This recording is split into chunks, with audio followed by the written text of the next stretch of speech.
Title: My wife said, I've never tried two Johnsons at once.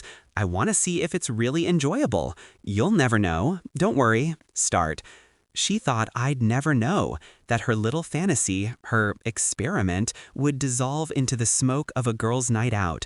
But secrets leave fingerprints, and betrayal leaves a scent. When she walked in that night, laughing, perfume heavy with someone else's sweat, she didn't realize the walls had been listening. I smiled, poured her a drink, and asked how her night went. She smiled back, said, "Just us girls." She didn't notice the faint red light in the corner of the bookshelf, the one blinking, recording, watching. We were married for 8 years. 8 years of synchronized routines, morning coffee, shared playlists, weekends at the lake. She liked things steady, predictable, and I liked keeping her happy. I wasn't naive. I saw the gradual drift, the way she started dressing for her friends, the new perfume, the giggles that lingered after every phone notification. I told myself it was just a phase. I loved her enough to ignore the small cracks. But then, one night, as we lay in bed, she said it.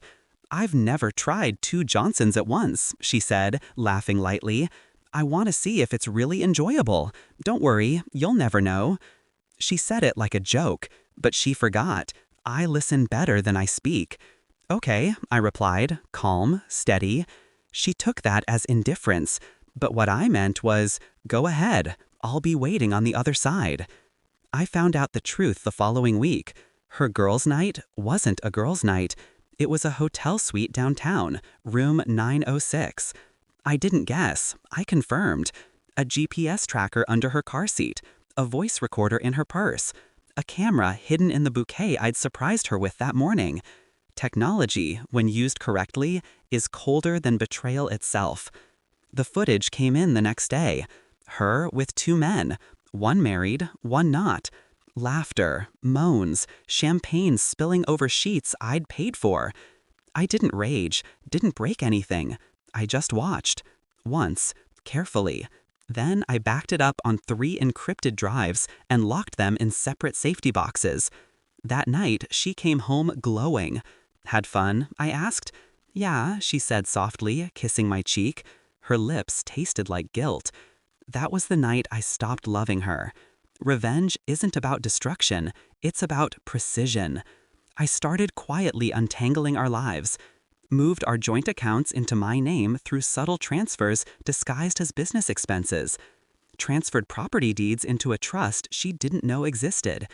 Even her car, registered under my company, she never noticed.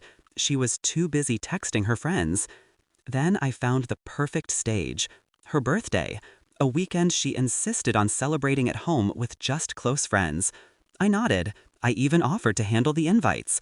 What she didn't know, I invited everyone. Her family, her best friends, her coworkers, even the married man's wife. I rented catering, music, decorations, and I set up a projector, hidden, waiting. The day came. She looked radiant, hair curled, dress tight, lips crimson. She kissed me and whispered, "You've been so good to me lately." Her lips tasted like guilt. That was the night I stopped loving her. Revenge isn't about destruction, it's about precision. I started quietly untangling our lives. Moved our joint accounts into my name through subtle transfers disguised as business expenses. Transferred property deeds into a trust she didn't know existed. Even her car, registered under my company, she never noticed. She was too busy texting her friends. Then I found the perfect stage. Her birthday. A weekend she insisted on celebrating at home with just close friends. I nodded. I even offered to handle the invites. What she didn't know, I invited everyone. Her family, her best friends, her coworkers, even the married man's wife. I rented catering, music, decorations, and I set up a projector, hidden, waiting. The day came. She looked radiant, hair curled, dress tight, lips crimson. She kissed me and whispered, "You've been so good to me lately." I smiled. "You deserve it." She had no idea what those words truly meant. As the evening flowed, laughter filled the room. Wine, music, the illusion of happiness. Then, at 8:47 p.m., I dimmed the lights.